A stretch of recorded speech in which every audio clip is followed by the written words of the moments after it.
Well, in Gisborne, a fuel rationing system has been introduced by Civil Defence. Residents can only buy $40 of petrol, and because internet and phone systems are still down, well, it's cash only. And there's an even bigger problem looming. Tairāwhiti is dangerously close to running out of drinking water. Alexa Cook is in Gisborne. It's just munted. Everything inside Clint Daly's home is destroyed. Fridges have been turned upside down.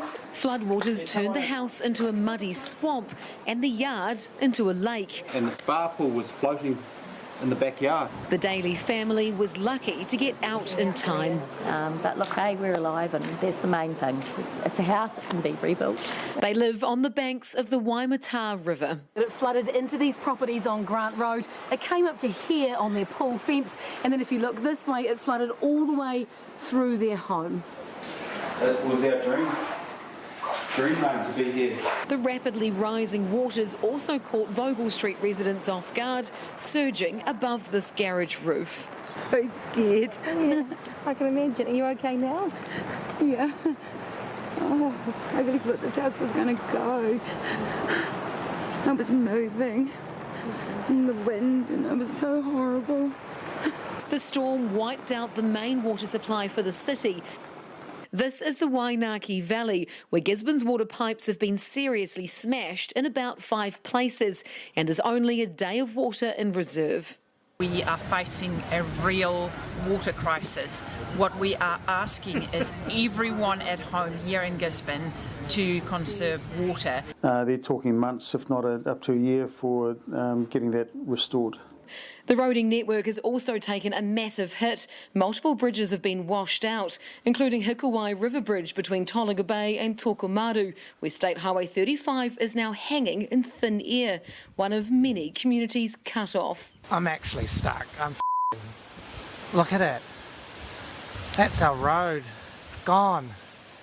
There's also a comms crisis. The internet fibre cable to the north and the south has been severed, leaving no connection to the outside world except for those lucky enough to have satellite access. What we are doing today is printing 22,000 Gisborne Heralds, and they are being delivered as we speak to our community to let them know. The magnitude of this storm and the level of its devastation is still sinking in. It's devastating, This is the Waipaoa River near Gisborne. It hasn't been at this level since 1988 when there was Cyclone Bowler. Always had a historical reference to Cyclone Bowler. I think Cyclone Bowler is parked in the history books in terms of where Gabrielle's taken things to. Because Gabrielle has certainly left her mark. Well, Alexa joins us now from Midway Beach in Gisborne. Alexa, that forestry slash has once again left its mark. It sure has, Sam. It's an absolute mess down here on the beach. As you can see, there is forestry debris and slash as far as the eye can see in both directions. You can't even get to the ocean. There's just this sea of debris.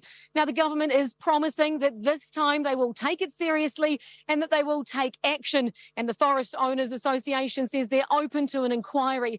However, all of this has been said before. It happens time and time and time again, this humongous mess. So residents here are really hoping this time there will be action and that someone will finally be held to account for actually cleaning up after themselves. Now, the other problem here, it's not just the forestry. We're running out of water. There's also no connectivity, which means that fuel stations have now put a cap of $40 on people trying to purchase fuel when they can only pay with cash, because in this cashless society, people just don't have money for situations like this.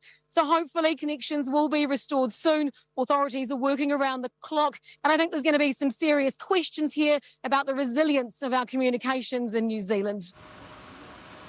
Alexa, thank you so much for that update.